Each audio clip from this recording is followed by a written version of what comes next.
Este é o projeto que nós vamos construir neste tutorial. É um aplicativo que te ajuda a beber a quantidade ideal de água por dia. Aqui no caso você tem esse indicador aqui do total de água que você bebeu no dia. E aqui embaixo nós temos esses botões aqui que nos permite especificar quantos copos de água que normalmente possuem, normalmente tem capacidade para 250 ml, né? A gente pode especificar aqui quantos copos de água a gente bebeu. E, portanto, se eu beber um copo de água naquele dia, eu posso clicar aqui. E aí, essa quantidade de água que foi bebida por mim é refletida aqui no indicador. Ó. Nós temos a indicação do restante que falta para alcançar a meta de 2 litros.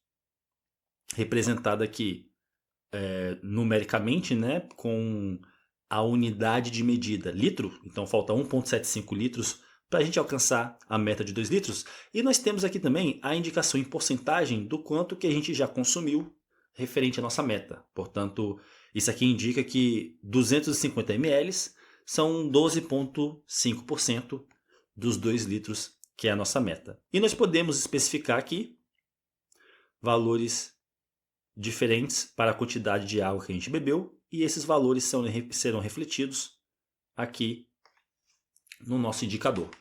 Portanto, é esse projeto que nós vamos construir agora. Para começar a criar o nosso aplicativo, eu tenho aqui o meu editor de códigos, que é o VS Code. Tem uma pasta chamada aplicativo de beber água. Dentro dela, eu vou criar um arquivo chamado index.html. Vou criar uma estrutura básica de página HTML. Vou definir o título da página como sendo Beba Água.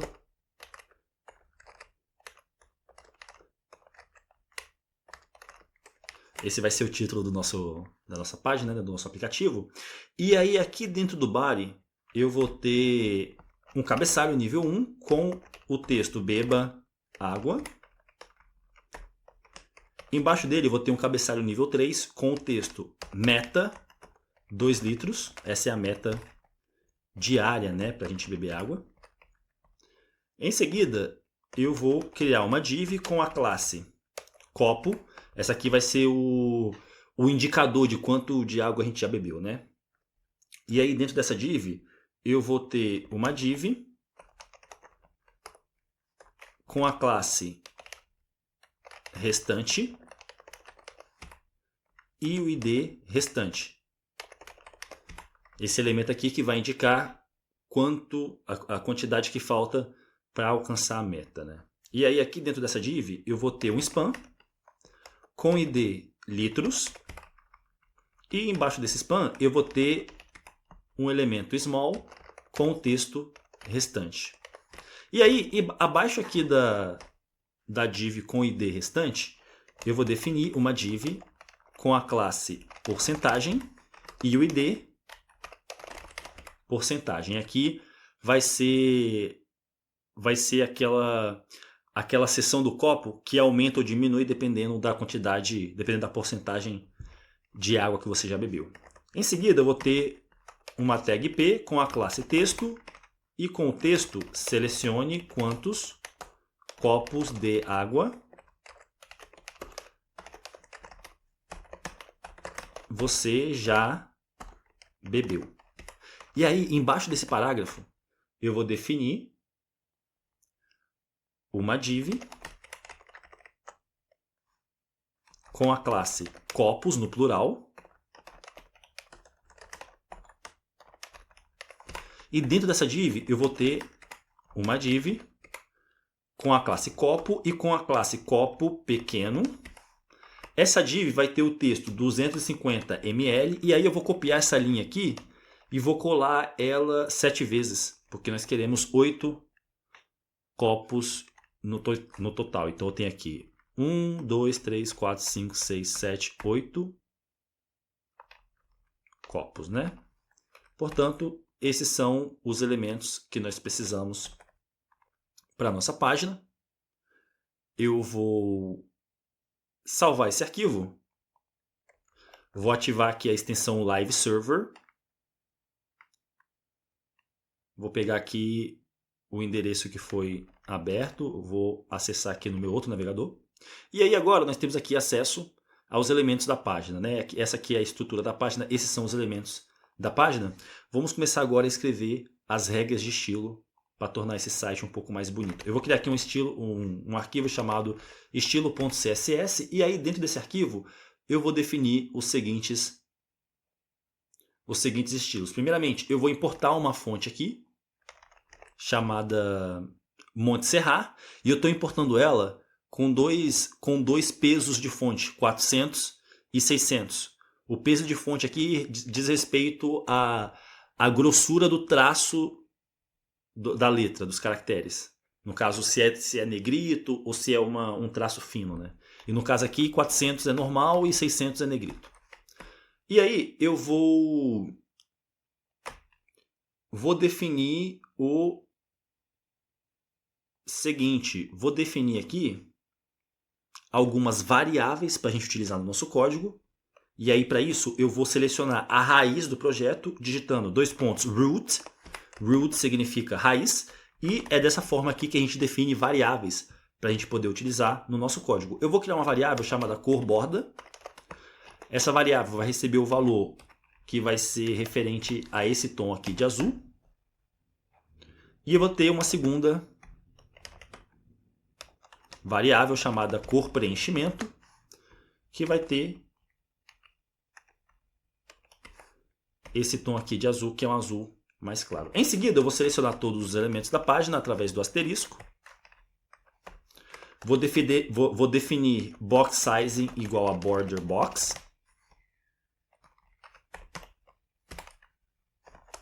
Vou selecionar o corpo da página e vou definir background color vai ser igual a esse tom de azul. A cor do texto vai ser igual a branco. Eu vou salvar esse arquivo e aí a gente não vai ver as regras de estilo sendo aplicadas porque nós precisamos conectar o arquivo CSS ao arquivo HTML. Portanto, aqui... Opa, peraí. Portanto, aqui no arquivo HTML, aqui na seção head, eu vou criar uma tag link, conectando o arquivo cuja relação vai ser stylesheet e o nome do arquivo é estilo.css. Eu vou salvar e agora nós vemos as regras de estilo sendo aplicadas. Em seguida, eu vou definir font family igual a Montserrat, é a fonte que nós importamos. Ou, se não estiver disponível, eu quero a fonte estilo sans serif que estiver definida como padrão. E aí, se eu salvar, nós vemos agora aqui a fonte Montserrat sendo aplicada. E aí eu vou definir aqui também modo de exibição flexível, display flex. Flex direction, column. Alinhar itens, center. E aí quando eu salvar, nós vemos esses itens alinhados no centro e em modo de exibição flexível. Mas a direção é coluna, né? Por isso que está um elemento em cima do outro. E eu vou definir aqui margin bottom, que é a margem na parte de baixo do elemento, igual a 40 pixels. Vou salvar. Em seguida, eu vou definir aqui para o cabeçalho nível 1, margem igual a 10 pixels na parte de cima, 0 pixels horizontalmente e 0 pixels na parte de baixo. Quando você especifica 3 valores para margem, para o padding, quando você especifica 3 valores, o primeiro é para a parte de cima, o do meio é para esquerda e direita e o de baixo é para... E o terceiro valor é para a parte de baixo.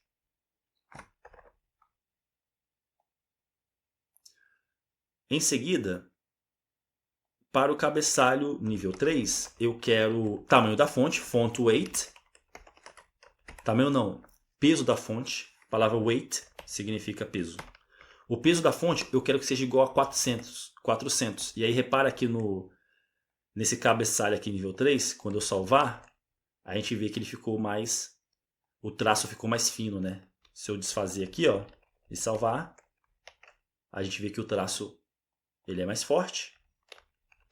Se eu definir se eu definir o peso da fonte igual a 400, que nós temos acesso aqui, né? A gente importou essa opção e salvar. O texto aqui, meta 2 litros, o traço fica mais fino, né? E aí eu vou definir aqui, ó, margem eu quero 10 pixels verticalmente, 0 pixels horizontalmente. Em seguida, para a classe copo, eu quero background color igual a branco, cor de fundo igual a branco. E aí se eu salvar, a gente vê ali cor de fundo branca, né? Eu vou definir border igual a 4 pixels de largura, sólida, e eu vou utilizar uma variável sólida, e eu vou utilizar a variável cor borda. Vou salvar, e agora nós vemos a borda ali com essa cor, né, que é a variável que a gente definiu anteriormente. Eu vou definir a cor do texto igual a cor da borda, e aí o texto vai ficar azul, né? Vou definir border radius, que é a curvatura da borda nas pontas, né? Igual a 0 pixels no canto superior esquerdo, 0 pixels no canto superior direito, 40 pixels no canto inferior esquerdo e 40 pixels no canto inferior direito. No caso aqui, para a propriedade border radius, se você especificar 4 valores, o primeiro é do canto superior esquerdo, aqui. O segundo é do canto superior direito, aqui. O terceiro valor é do canto inferior direito. E o último é do canto inferior esquerdo. Então é sentido horário, começando a partir aqui do canto superior esquerdo, né? E se eu salvar, a gente vê exatamente isso. Que o canto superior esquerdo e o canto superior direito, que é os dois primeiros valores, não tem curvatura nenhuma. Já embaixo, né? Por exemplo, se eu definir aqui o terceiro valor como sendo 0, é só aqui no canto superior, no canto inferior esquerdo que vai ter a curvatura, né? No canto inferior direito não tem. Então é realmente sentido horário, começando a partir do canto superior esquerdo.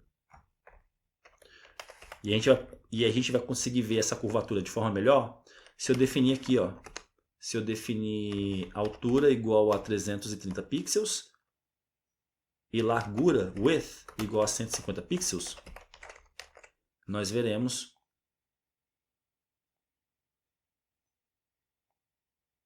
que a curvatura está mais acentuada agora, mais fácil de visualizar, né? E aí eu vou definir aqui, ó, margem igual a 30 pixels verticalmente e 0 pixels horizontalmente. Modo de exibição, eu quero que seja display, eu quero que seja flexível, display flex. Direção da exibição flexível, eu quero que seja coluna. E transbordamento de conteúdo, eu quero que seja escondido. Vou salvar. E aí a gente tem esses estilos aplicados. Vamos definir os estilos para os copos pequenos, né? Que são... Cadê? Que são esses aqui, né? Então vamos definir os estilos para os copos pequenos. E aí eu vou escrever aqui, ó. Para o elemento com a classe copo, que também tiver a classe copo pequeno, eu vou definir altura, height, igual a 95 pixels. Largura, width, igual a 50 pixels. E aí se eu salvar, a gente vê os copos pequenos com essas dimensões. Vou definir aqui, ó, curvatura da borda igual a 0 pixels no canto superior esquerdo, 0 pixels no canto superior direito, 15 pixels no canto inferior direito e 15 pixels no canto inferior esquerdo. Vou salvar. E agora nós vemos que os copos menores, os copos pequenos, têm uma curvatura menor do que essa aqui, que era 40 pixels, né? Em seguida, eu vou definir aqui, ó, background color, cor de fundo, igual a... Vai ser a cor branca, então eu vou especificar 255 para a cor vermelho, 255 para a cor verde, 255 para a cor azul. Ou seja, é o valor máximo, 255, é o valor máximo que você pode especificar para vermelho, verde e azul, quando eles vão compor uma nova cor, e quando você tem esse valor máximo, ele gera a cor branca. Mas aí eu vou determinar um quarto valor aqui, que é a opacidade, que eu quero que seja 0.9. 0.9 é um elemento com pouca transparência. Ele é quase 100% opaco. Vou salvar. E aí nós vemos. É quase imperceptível, mas o fundo branco aqui dos copos pequenos ele ficou um pouco mais fraco. Né? Ficou um pouco transparente. Um pouquinho só. Em seguida eu vou definir cursor igual a ponteiro. Portanto, agora nós temos aqui o ponteiro em cima do mouse, né? Em cima do copo pequeno. Vou definir tamanho da fonte, font size igual a 14 pixels.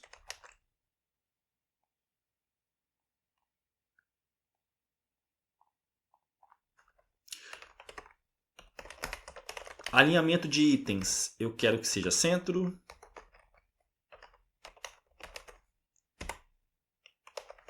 Justificar conteúdo, eu quero que seja centro.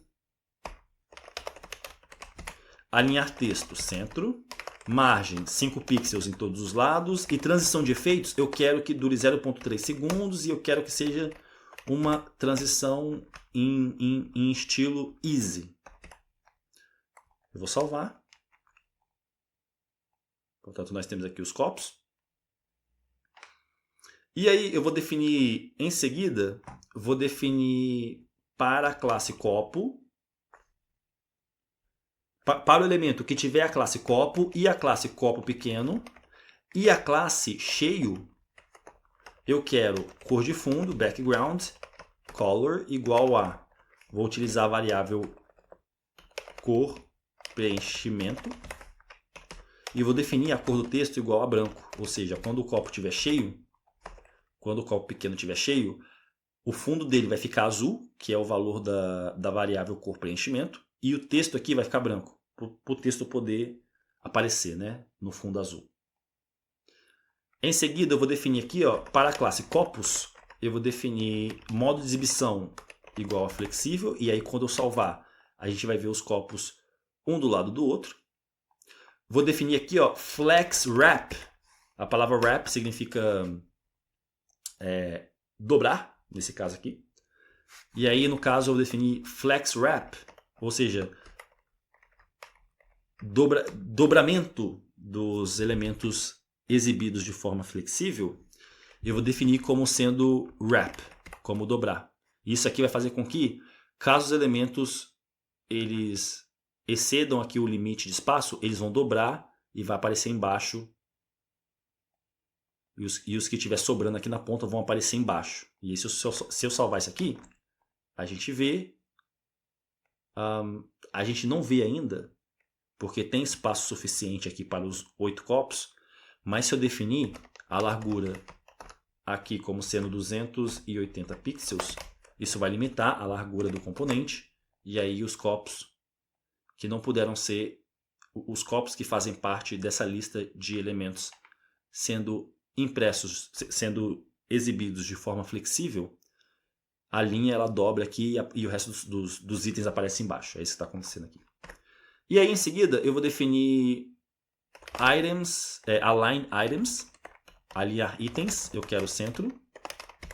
E justificar conteúdo, eu quero centro.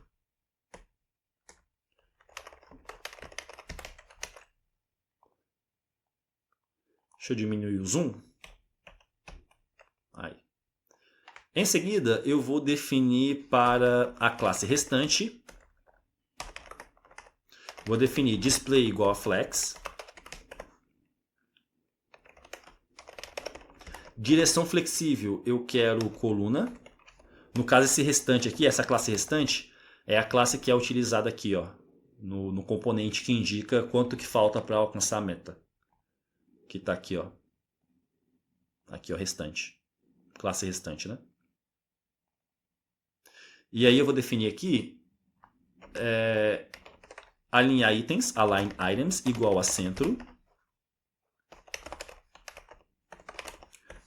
Justificar conteúdo, eu quero centro. Alinhar texto, centro. Ocupação de espaço flexível, eu quero 1. Isso vai fazer com que isso vai fazer com que o componente restante aqui ocupe todo o espaço disponível.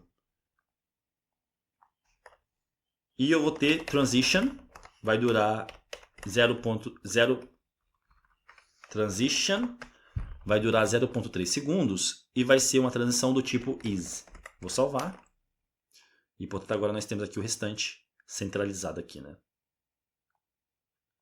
Em seguida, eu vou definir aqui para o elemento span que estiver dentro do elemento com a classe restante, eu vou definir font size igual a 20 pixels e font weight, peso da fonte, igual a bold, negrito.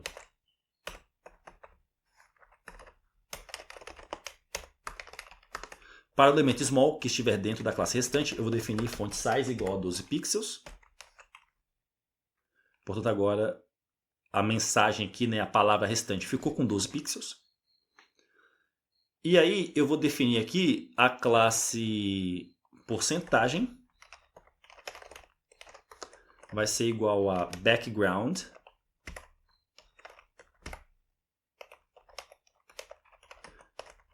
Background color, cor de fundo, né? Vai ser igual a variável cor, preenchimento. Modo de exibição flexível. Alinhar itens, eu quero centro. Justificar conteúdo, centro. Peso da fonte, font weight, eu quero negrito. Tamanho da fonte, font size, eu quero 30 pixels. A altura, eu quero que seja 0. E transição, eu quero que seja 0.3 segundos e um tipo de transição em modo easy. E por fim, para a classe texto, eu quero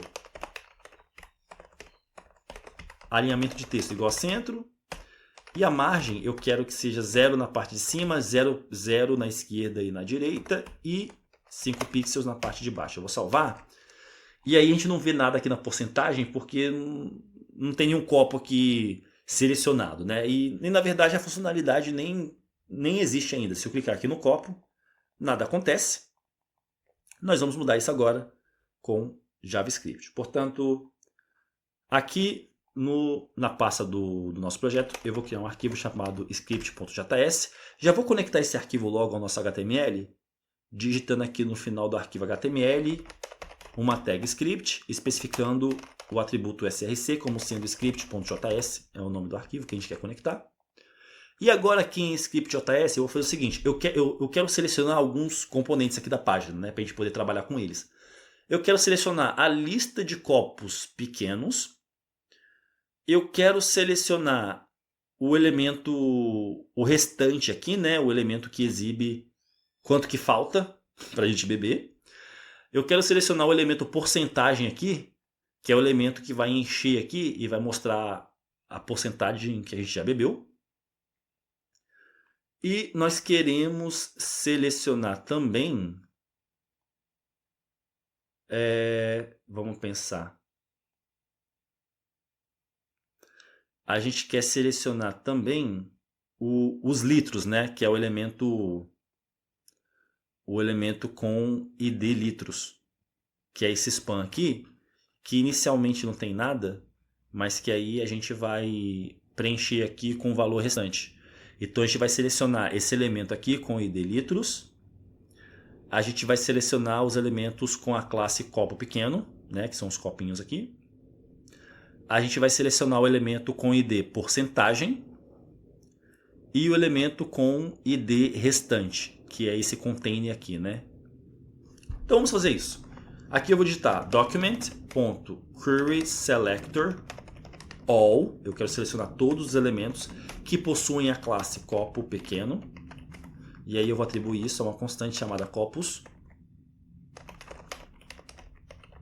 Copos pequenos. Em seguida, eu vou selecionar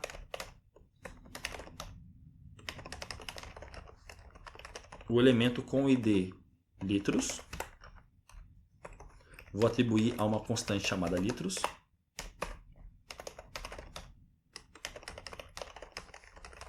novamente através do método getElementById. Eu vou selecionar o elemento com o ID porcentagem.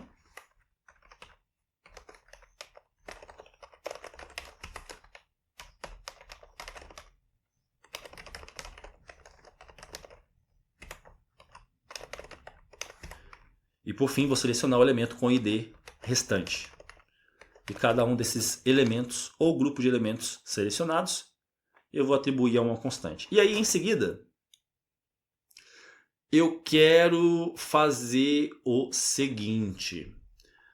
Para cada um desses copos pequenos aqui, eu quero adicionar um detector de eventos a eles para detectar o evento clique. Ou seja, quando um copo aqui for clicado, a gente quer detectar esse evento e fazer alguma coisa. E o que a gente quer fazer?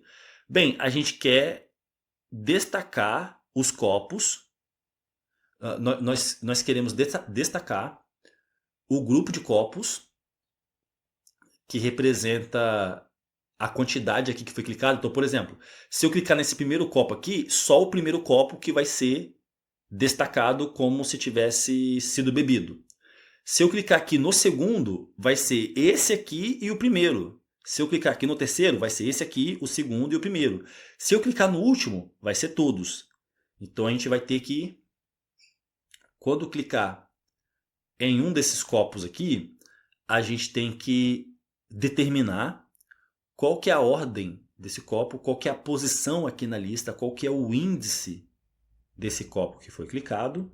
E aí, dependendo do índice do copo, dependendo de qual copo foi clicado, se foi o primeiro, se foi o segundo, se foi o terceiro, se foi o último, a gente vai destacar os copos que vêm antes, né?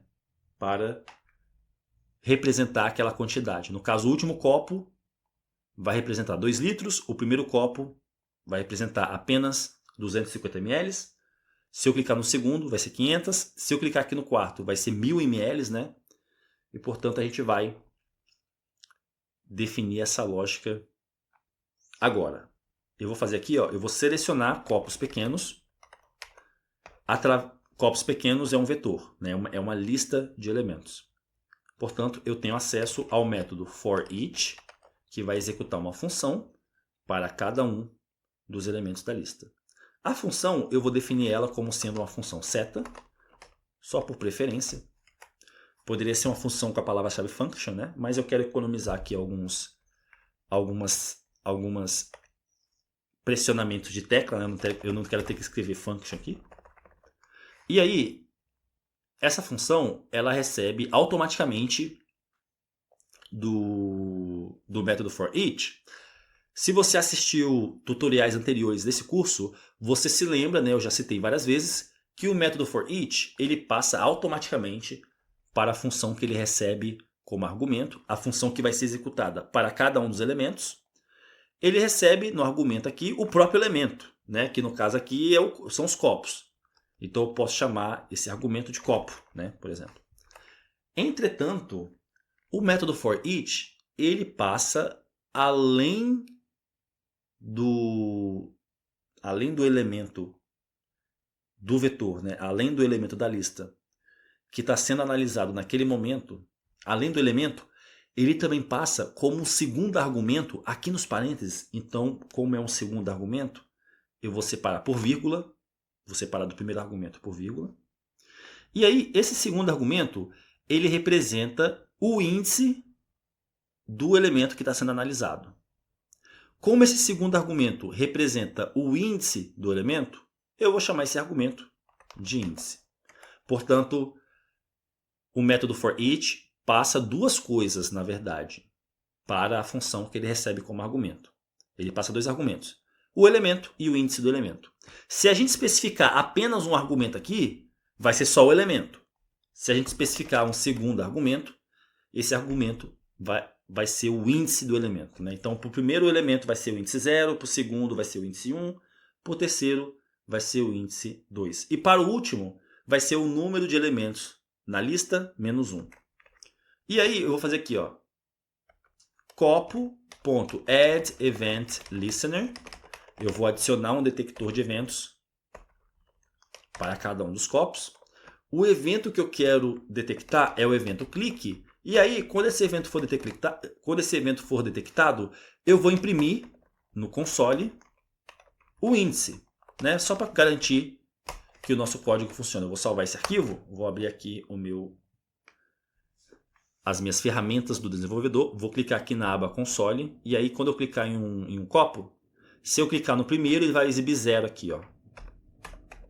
Vou clicar no primeiro, e aí ele exibe 0, que é o índice do primeiro elemento, né? Elementos em listas começam com seus índices a partir de 0. Se eu clicar no segundo, aparece 1, no terceiro aparece o 2, no quarto aparece o 3, no quinto aparece 4, e assim por diante, até o último elemento, que aparece o índice 7.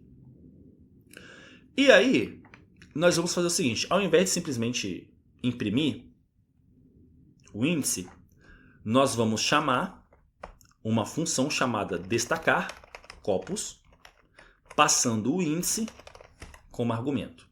Essa função destacar copos, ela não existe ainda. Nós vamos criar ela e ela vai ser responsável por destacar aqui os copos correspondentes à quantidade de água que a gente bebeu. Portanto, eu vou definir aqui uma função. Dessa vez eu vou utilizar a palavra-chave function, ok? A função se chama destacar copos. A função ela recebe um argumento aqui, né, que é o índice. E aí eu vou chamar aqui de índice. Eu vou chamar de índice também, só por conveniência. Eu poderia chamar de outra coisa, eu poderia chamar de número ou de i. Eu vou chamar de índice também. E aí, eu quero fazer o seguinte. Lembra que aqui no CSS nós temos... Cadê?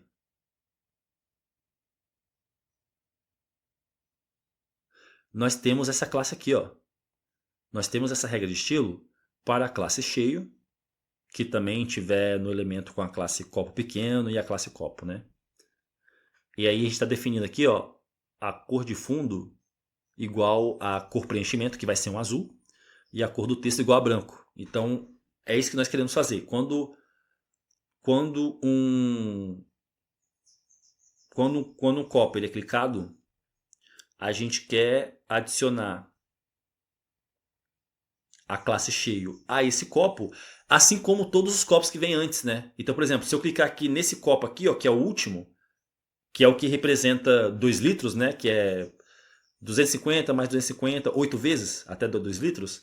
Se eu clicar nele, eu quero adicionar a classe cheio. Eu quero adicionar a ele, assim como os copos que vêm antes, né? Se eu adicionar aqui, se eu clicar no terceiro copo, eu quero adicionar a classe cheio a ele e aos copos que vêm antes. E para fazer isso, a gente vai utilizar o índice, ó.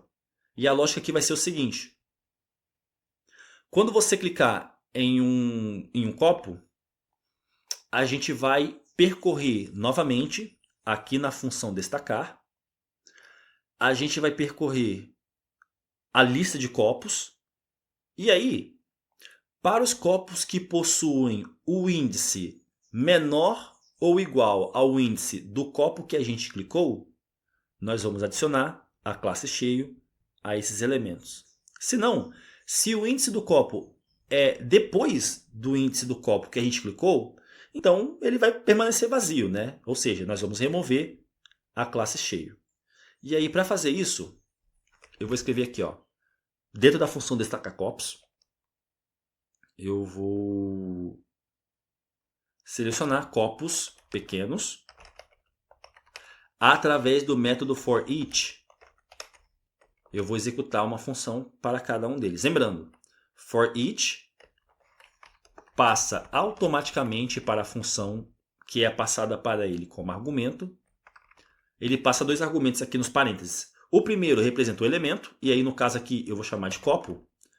E o segundo argumento aqui representa o índice daquele elemento.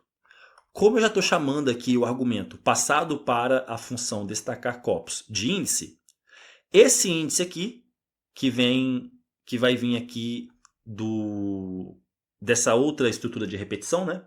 Eu vou chamar de i. Porque se eu chamar de índice, ia confundir esse aqui com esse aqui. Então eu vou chamar só de i.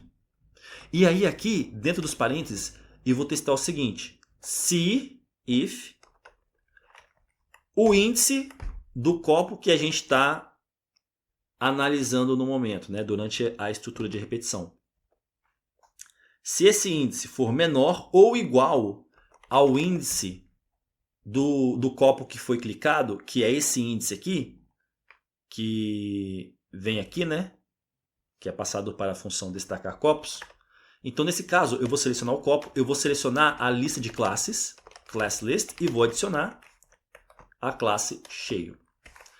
Se não, se o índice do copo vem depois do copo que foi clicado, eu vou acessar o copo e vou remover a classe cheio da sua lista de classes. Eu vou salvar esse arquivo.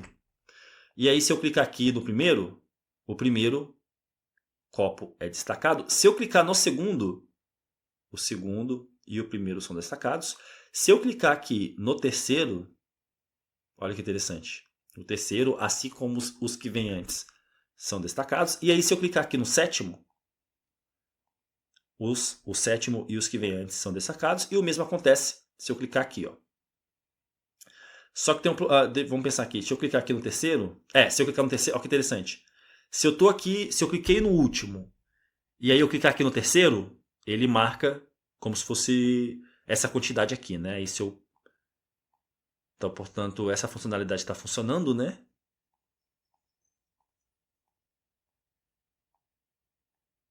Perfeito. Mas tem um problema. Olha que interessante. Se eu clicar aqui no último, que seria os 2 litros, né? E clicar de novo... Pensa comigo, o que deve acontecer? Se eu já estou selecionando aqui 8 copos, e aí eu clico de novo no 8º copo, na funcionalidade que a gente quer desativar esse aqui, né? A gente quer que fique aqui no 7. Né? Então, se 8 copos estiverem clicados, e aí eu clicar no 8º de novo, a gente quer que aconteça isso aqui. Ó. A gente quer que ele seja desativado. Né? Para fazer isso, nós vamos fazer o seguinte. Aqui dentro da função destacar copos, no início da função, eu vou checar. Eu quero checar o seguinte, né? Pensa comigo. Se o índice do copo que eu cliquei, que no caso é o argumento índice, né? Se o índice do copo que eu cliquei for o índice 7, que é o índice do último copo, lembrando, o primeiro é 0, o segundo é 1, o terceiro é índice 2, o quarto é índice 3 e o último é o índice 7. Se o elemento, se o copo aqui, né, que eu cliquei, é o copo no índice 7, que no caso é o último, né? E esse copo já contém a classe cheio, ou seja, se está nesse jeito que está aqui agora, se eu clicar, efetivamente o que eu quero que seja feito é remover esse copo aqui, desativar esse copo aqui, né? Em outras palavras, eu quero que fosse como se eu tivesse clicado aqui no copo 7, né? Então, se eu clico aqui no copo, no copo no índice 6, né? Se eu clico aqui no copo no índice 7 e ele já está cheio, o que eu quero que aconteça é isso aqui, né? E isso aqui era como se eu tivesse clicado aqui nesse copo, né? Portanto, eu vou escrever a seguinte lógica aqui, ó. Se, if, o índice for igual a 7, que é esse último copo aqui, e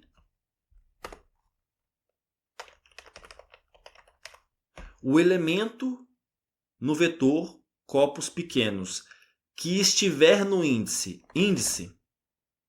o elemento no vetor copos pequenos que possui o índice é o copo que foi clicado, né? E aí eu vou acessar a propriedade classList, que possui o método contains, que vai determinar se esse elemento contém a classe cheio. E aí, se o copo que eu cliquei é o copo com índice 7 e ele está cheio, é isso que nós estamos testando aqui. Nesse caso, eu vou selecionar o índice e aí eu vou decrementar em uma unidade. Ele vai passar de 7 para 6. E aí, nesse caso, quando ele chegar nesse trecho de código aqui,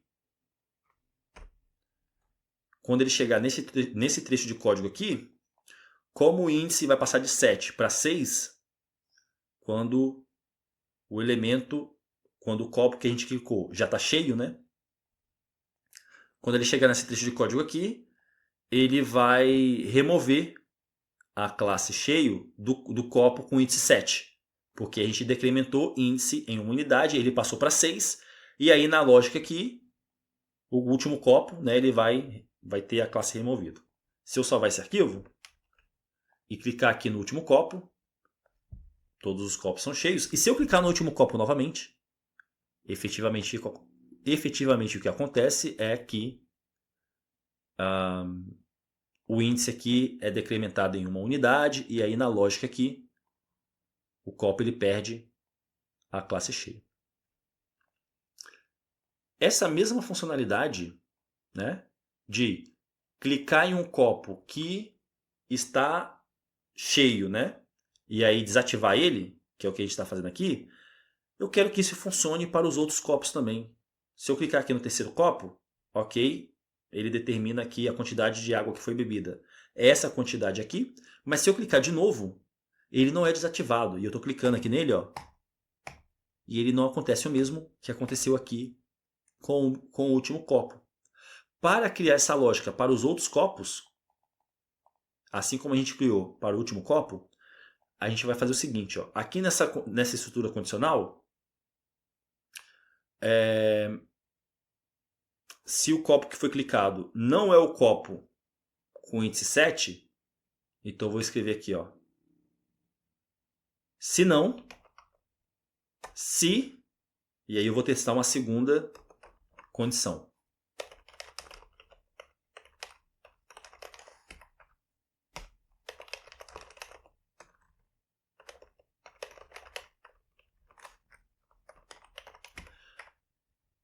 Se o elemento no vetor copos pequenos, localizado no índice, conter a classe cheio na sua lista de classes, e aí aqui eu vou testar o seguinte,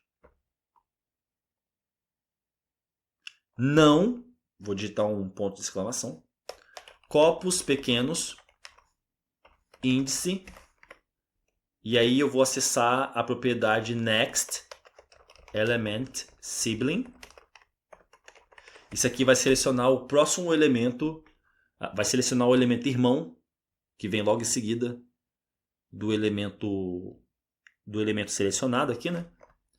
E aí eu vou testar se esse elemento que vem depois, se esse copo que vem depois, na sua lista de classes, se contém cheio.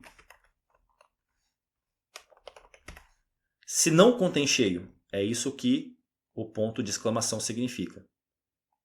Deixa eu diminuir o zoom. E aí a lógica aqui é a seguinte, deixa eu fazer isso aqui, ó.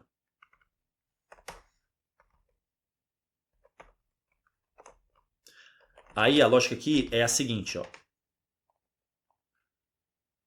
Se o botão que a gente clicou nesse caso aqui, né, nessa condição, não é o último, porque o último é essa condição aqui, né, o índice igual a 7. Se não for o último, aí a gente está testando aqui, ó. Se o elemento, né, se o copo contém a classe cheio, por exemplo aqui, igual esse aqui, né, o terceiro copo ele contém a classe cheio. E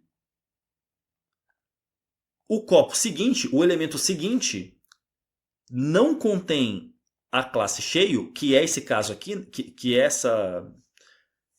é o que essa expressão está perguntando, está testando, se o elemento seguinte, que é a propriedade aqui, ó, next element sibling, que é o copo que vem em seguida, né? Se o copo que vem em seguida não contém a classe cheio, que é o caso aqui, ou seja, se eu clicar aqui nesse copo que está cheio e o seguinte não está cheio, O que eu quero que aconteça é desativar esse copo aqui e ficar só os anteriores, né? E aí, então, nesse caso, a gente vai decrementar novamente o índice em uma unidade. E essa lógica aqui vai funcionar se eu encher esse copo e depois clicar novamente.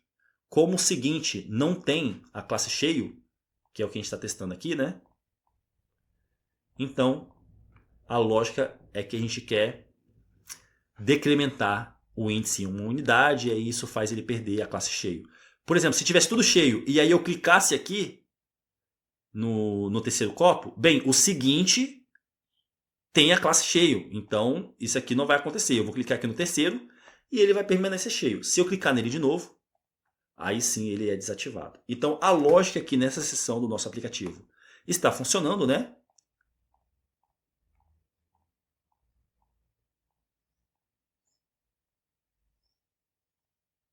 Agora, falta a gente atualizar os dados aqui nesse indicador. Portanto, eu vou fazer isso da seguinte maneira. Depois de destacar os copos aqui, eu vou chamar uma função aqui na linha 29, chamada atualizar copo grande. Essa função não existe ainda, vamos criar ela. Function atualizar copo grande. E aí essa função, vamos dar uma olhada aqui. Ela vai fazer o seguinte. Eu vou selecionar o número de copos cheios, né? Eu quero para eu saber quanto que encheu aqui, eu tenho que saber os copos cheios, né? Então, através do método querySelectorAll, especificando que eu quero o elemento com a classe copo pequeno, que também tem a classe cheio. Isso aqui vai retornar uma lista de elementos, né? E aí, como é uma lista, listas possuem uma propriedade chamada length, que retorna o número de copos cheios. Então eu vou chamar esse valor, vou atribuir esse valor a uma constante chamada número de copos cheios. Número de... para ficar bem verboso, né? Para a gente entender bem. E além disso, além do número de copos cheios, eu quero o número total de copos, né? E aí eu vou fazer aqui, ó, copos pequenos. Vou selecionar a propriedade length, que nos retorna um número de elementos. E aí eu vou atribuir isso a uma constante chamada número total de copos. E aí, com esses valores em mãos, eu vou criar uma estrutura de repetição que eu vou testar aqui, ó. Se número de copos cheios for igual a 0,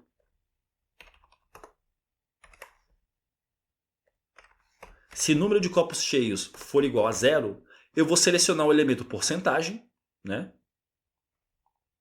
Que já está selecionado aqui em cima, ó. Porcentagem. Vou acessar a propriedade style, estilo. Vou acessar a propriedade visibility, visibilidade, e vou definir a visibilidade como sendo hidden, escondido. E para a propriedade height, que é a altura, vou definir igual a 0. Ou seja, se nenhum copo está cheio, né? Então a gente não vai ter nenhuma porcentagem aqui e vai estar escondido. Se não, else, aí eu vou definir porcentagem, visibilidade igual a visible, visível. Vou selecionar a propriedade altura, height, e aí eu vou definir aqui de forma dinâmica, especificando que vai ser, e aí eu vou encaixar aqui dentro das chaves, né? Vai ser número de copos cheios dividido pelo número total de copos vezes 330, que é a altura máxima, né, se eu não me engano. Vamos checar aqui.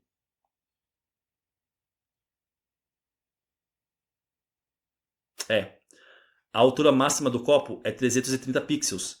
Então, esse cálculo aqui, calculando o número de copos cheios dividido pelo número total de copos vezes 330, vai nos retornar quantos pixels que a porcentagem deve ocupar aqui, que é referente ao número de copos que foram bebidos, né? E aí eu vou especificar que a unidade de medida aqui é pixels, px. E aí se eu salvar e eu encher aqui, nós vemos que o porcentagem ali, ele ocupa a quantidade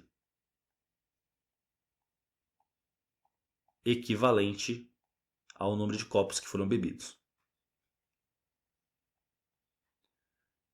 E, em seguida, eu vou definir o texto interno do elemento porcentagem através da propriedade innerText. Vou encaixar aqui, ó. Vamos fazer aqui, ó. Deixa eu colocar essa primeira conta aqui em parênteses, só para garantir que não vai dar bug. E aqui eu vou fazer, ó, número de copos cheios dividido por número total de copos vezes 100.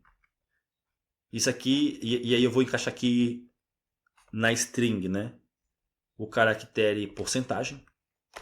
Essa conta aqui, número de copos cheios dividido pelo número total de copos vezes 100, vai nos retornar a porcentagem referente à meta que foi bebido. E aí no caso aqui a gente tem agora, ó, 12,5%, 25%, 37,5%, 50%, né, quando é metade dos copos, e se for todos os copos, 100%.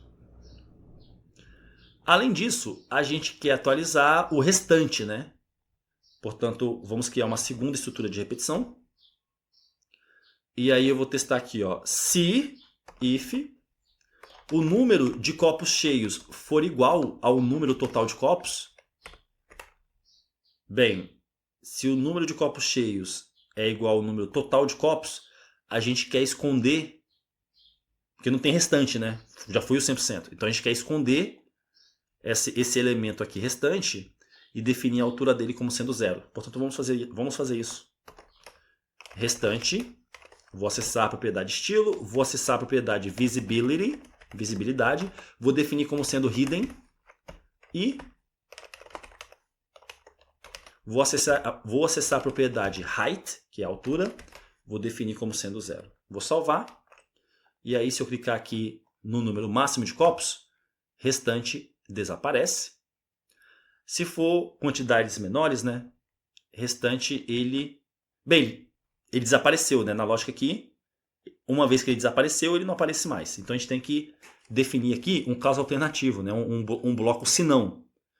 Portanto, eu vou digitar aqui, ó, else, se não, e aí eu vou definir restante, vou acessar o elemento restante, né?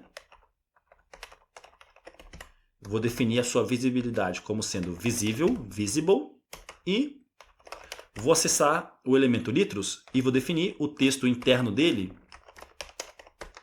como sendo, e aí eu vou encaixar aqui de forma dinâmica. No caso aqui é o número de litros que falta, né?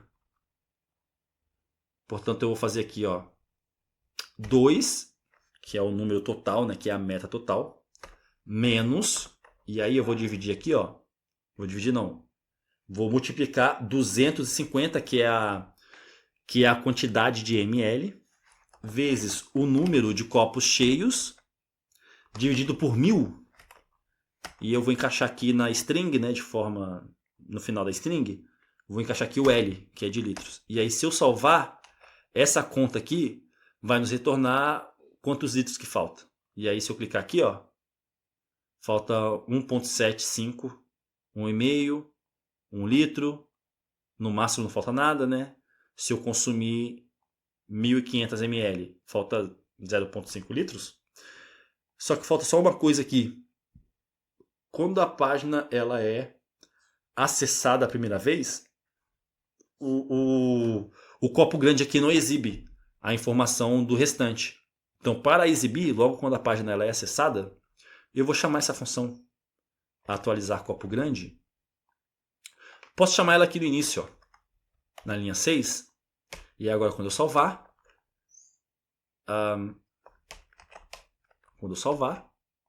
nós vemos a informação aqui de litro restante sendo exibida.